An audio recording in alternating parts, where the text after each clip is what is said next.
Some people walk into truth with calm curiosity. Others fight it tooth and nail, arguing, resisting, pushing back with every ounce of their pride. But what happens when the heart they've tried to protect from change is suddenly shaken by just one verse? This is not just a story about faith. It's about the power of truth, the depth of sincerity, and how the human soul can change in the most unexpected ways. He was known as a fierce debater, confident in his beliefs, articulate with his arguments, and determined to challenge every Muslim who crossed his path. He didn't just question Islam, he made it his mission to disprove it. Every online forum, every public discussion, every private conversation, he came armed with verses from the Bible, historical points, and theological traps. For years, he saw himself as a guardian of his own faith, standing against what he perceived to be a false doctrine. But life has a strange way of humbling even the most confident of minds. It started with the usual debates. He'd challenge Muslims on the concept of monotheism, on the authenticity of the Qur'an, on the life of the Prophet Muhammad, peace be upon him. He thought he had it all figured out. But something subtle began to happen. With every argument he posed, he noticed the calmness in the responses. The Muslims he debated weren't reacting with anger or hatred. They were patient. They were grounded. Their conviction was unshaken. That stirred something in him. Still, he pushed back. He continued to challenge. But behind the scenes, a crack had formed in the wall he built around his heart. He started reading the Qur'an, not to learn, but to find flaws. Yet the more he read, the more uncomfortable he became. The arguments he once used began to feel weak. The questions he raised seemed to be already answered in the book he tried to discredit. Then it happened. One verse, one line, one moment that pierced through all his intellectual armor. It didn't shout, it didn't threaten, it spoke, directly, clearly to the part of him he had long ignored, his soul. That verse didn't come to argue, it came to awaken. He read it again, and again, and for the first time, he wasn't thinking as a debater. He was listening as a human being. That moment flipped his world. He began revisiting everything he thought he knew. He no longer read the Qur'an as a critic, but as a seeker. The depth of its language, the purity of its message, the consistency of its themes. It was unlike anything he had studied before. Every chapter felt like it was written not just for mankind, but for him personally. This wasn't conversion through pressure. It wasn't emotional manipulation. It was sincere reflection, born from a heart that had been wrestling with the truth for years. The same man who once argued with Muslims now sat beside them, not with questions, but with conviction. He had found peace, not in victory over Islam, but in surrender to it. This is his journey, a journey from resistance to realization, from debate to discovery, from doubt to divine guidance. And it all began with one verse. Let's dive deeper. For years, he lived with a mission to challenge Islam wherever he encountered it. His confidence wasn't just rooted in faith, but in years of study and preparation. He had memorized arguments, rehearsed counterpoints, and believed he had all the intellectual tools to dismantle what he saw as flawed theology. He wasn't passive about it. He actively engaged Muslims online, at public events, in classrooms, and even in personal conversations. His passion for debate wasn't simply academic. It was emotional, almost personal. He believed he was standing for the truth, defending his own faith against what he saw as misinformation. And every time he entered a new discussion, he carried with him a sense of superiority, convinced that no Muslim could match the depth of his arguments. But over time, something began to shift. It wasn't sudden or dramatic. It was quiet, like a whisper behind the noise of his debates. After each discussion, he found himself thinking about the answers he received. Not because they were weak, but because they weren't. The people he debated were calm. Their replies were grounded. Their certainty didn't come from charisma. It came from something deeper, something stable. He began to notice the consistency in their beliefs, the clarity in their explanations, and most of all, the peace in their tone.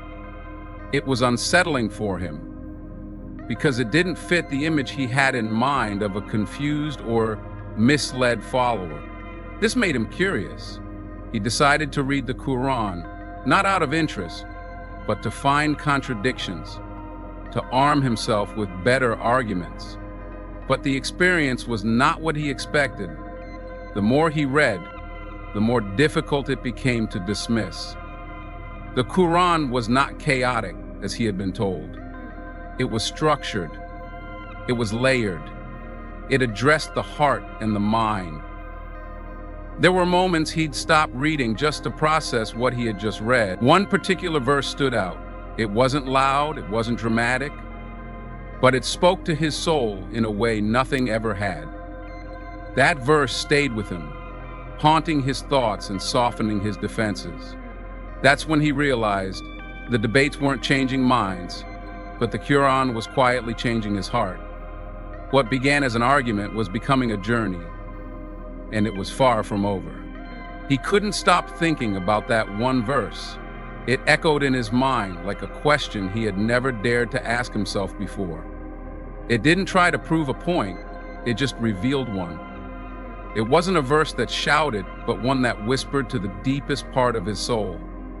After years of debating Muslims, trying to shake their faith and assert his own, he was now the one shaken. He found himself returning to the Qur'an in private, opening it not to criticize, but to understand. Each word he read began to chip away at his old assumptions. The book he once viewed as a challenge now felt like a mirror. It reflected back to him not just arguments, but truths he had never considered. That one verse changed everything because it forced him to look beyond the debate. It wasn't about who was right anymore, it became about what was true. He realized he had spent so long trying to win arguments that he had never paused to truly listen. Now he was listening. And what he heard in the Qur'an wasn't just theology, it was sincerity, it was guidance, it was peace. The verse that moved him most wasn't one about doctrine or law. It was about the nature of God's mercy and the reality of the human heart. It spoke directly to his restless soul, and he could no longer deny its pull. What amazed him was that this transformation wasn't dramatic on the outside. He didn't announce it. He didn't tell anyone. It was an internal shift, silent but strong. He started to look at his own life differently. He began to question not just Islam, but his own beliefs, his own intentions, his own journey. The more he read, the more he felt humbled. This wasn't the book he had expected to find. This was a book that knew him before he even knew himself. That one verse, that quiet moment, turned a loud debater into a silent seeker. And that silence held more power than all the arguments he had ever made. Something in him had changed, and he knew it wasn't going back to the way it was. As the days went by, his late-night readings of the Qur'an turned from curiosity into quiet reflection. He had always been a man of logic, a lover of structured arguments and reasoned conclusions. But now, he was experiencing something that couldn't be fully explained by intellect alone. The verses he once read to refute were now reaching into places that debate never touched. His heart, his conscience, his soul. He began to realize that what he thought was strength in his arguments was actually a wall built out of pride.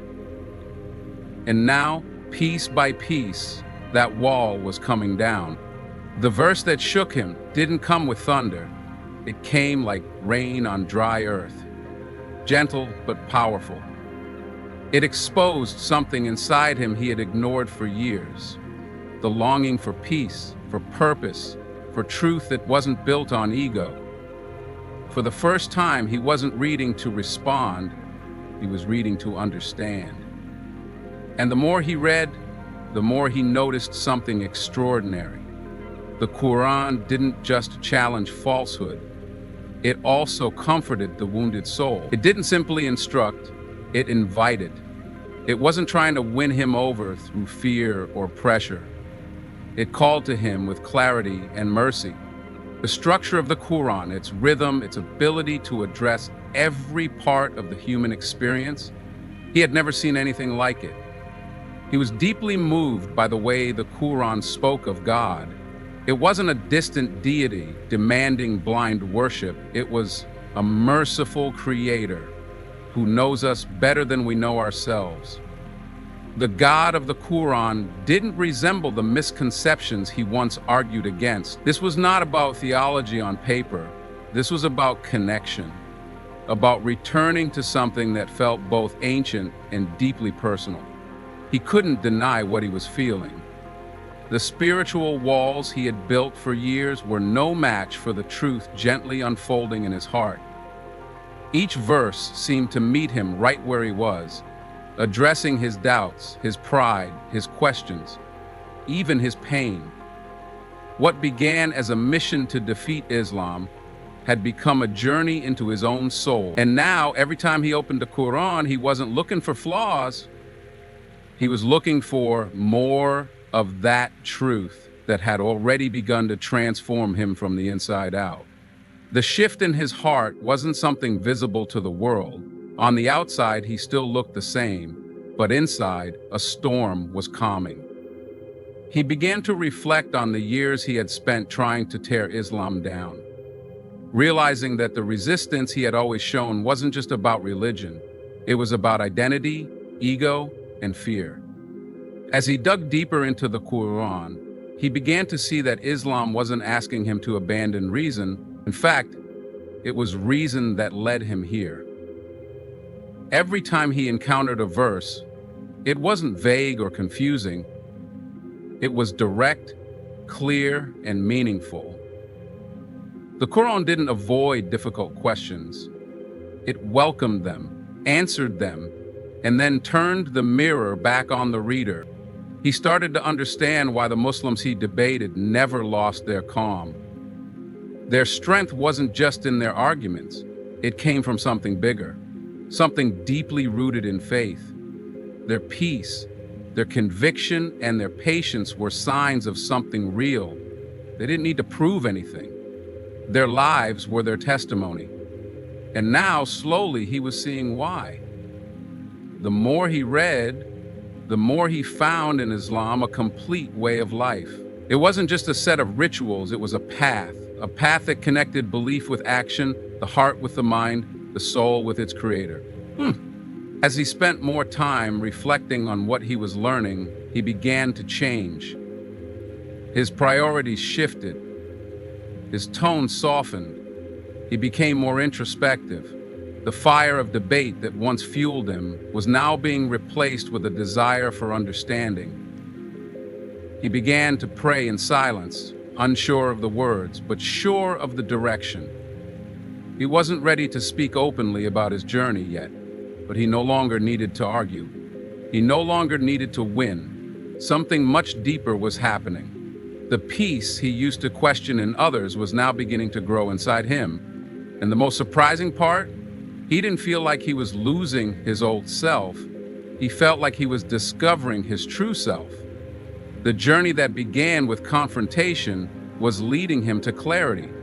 Islam wasn't an enemy. It was a light he had spent years trying to avoid, only to find it gently guiding him home. As his heart softened and his mind opened, he found himself drawn not just to the words of the Qur'an, but to the way those words shaped the lives of those who followed them. He began spending quiet time watching Muslims, not in debate halls, but in everyday life. He observed how they treated their families, how they spoke, how they prayed, how they carried a sense of presence and purpose. It wasn't dramatic or flashy, it was sincere, and it was that sincerity that struck him the most. The calm discipline, the sense of accountability, the deep-rooted humility, it all pointed to something real, something transformative. One moment that stayed with him was seeing a young Muslim man stop everything he was doing just to pray, even in the middle of a busy day. There was no one watching, no audience, no applause, just him and his Creator. That single act touched him more deeply than any theological argument ever had. It showed him that Islam wasn't just believed, it was lived. And that's when it clicked. All the verses he had read about surrender, devotion, patience, and gratitude weren't just poetic words. They were instructions for a life grounded in truth, a life that made sense. He started comparing what he saw in Islam with what he had once believed, not to criticize, but to understand. He realized that he had spent years trying to find spiritual truth in fragments, here and there, bits and pieces of ideas and feelings. But Islam brought everything together. It offered a complete framework, not just for worship, but for living, for dealing with people, for handling pain, for managing wealth, health, time, and even emotions. It didn't ignore the human experience. It embraced it, guided it, elevated it. With every passing day, his respect for Islam grew, not just intellectually, but emotionally and spiritually. He no longer felt like an outsider studying a foreign religion. He felt like someone who had been away from home for too long and was slowly recognizing the door.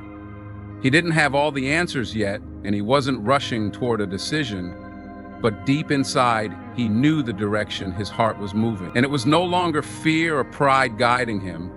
It was truth, humility, and a sense of peace he had never known before. As his transformation deepened, he realized that this journey was not just about changing beliefs, it was about embracing a whole new way of life.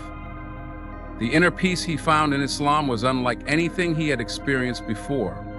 It was steady, unshakable, and deeply fulfilling. The teachings of the Qur'an began to resonate in every aspect of his life, guiding his thoughts, actions, and relationships. This wasn't a temporary phase or an intellectual experiment. It was a profound spiritual awakening. He began to see that Islam's emphasis on mercy, compassion, and justice spoke directly to the struggles he had faced within himself and the world around him. The faith provided answers to questions he didn't even know how to ask before. It called for humility, patience, and kindness, virtues that softened his once hard edges and filled the emptiness he had tried to mask with arguments and pride. He felt a new responsibility, a calling to live, not just for himself, but for something greater, something eternal.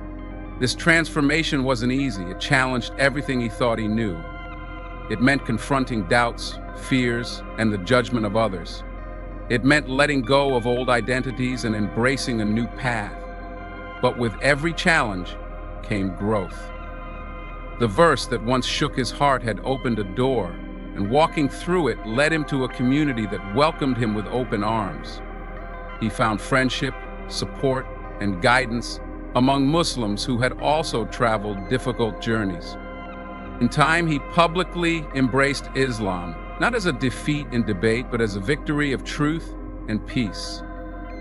His story became a powerful testament to the power of honest questioning, open-hearted searching, and the profound impact one verse can have on a soul. It showed that sometimes the greatest debates are not won by words, but by the quiet transformation of the heart. And through his journey, he inspired many to look beyond their assumptions and open themselves to truths they might never have considered before. As we come to the close of this incredible journey, it's clear that the power of one verse, one moment of reflection, can change a person's life in ways no argument or debate ever could. What began as a mission to challenge and question transformed into a profound search for truth, meaning, and peace.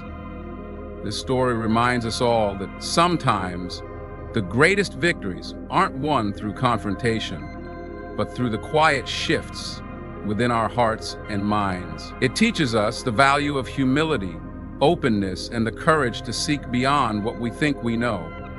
No matter where we start or what doubts we carry, the path to understanding is always possible when we allow ourselves to listen deeply and honestly. Thank you for taking the time to explore this powerful transformation with me. I hope this story inspires you to keep an open heart and mind on your own journey, wherever it may lead. Remember that real change often begins with a single question, and that every search for truth is worth the effort. If you found value in this video, please like, share, and subscribe so we can continue to explore more stories that move, challenge, and inspire. Your support means the world, and together, we can create a space for meaningful conversations and growth. Thank you again for being here. Stay curious, stay kind, and keep seeking the light in every moment.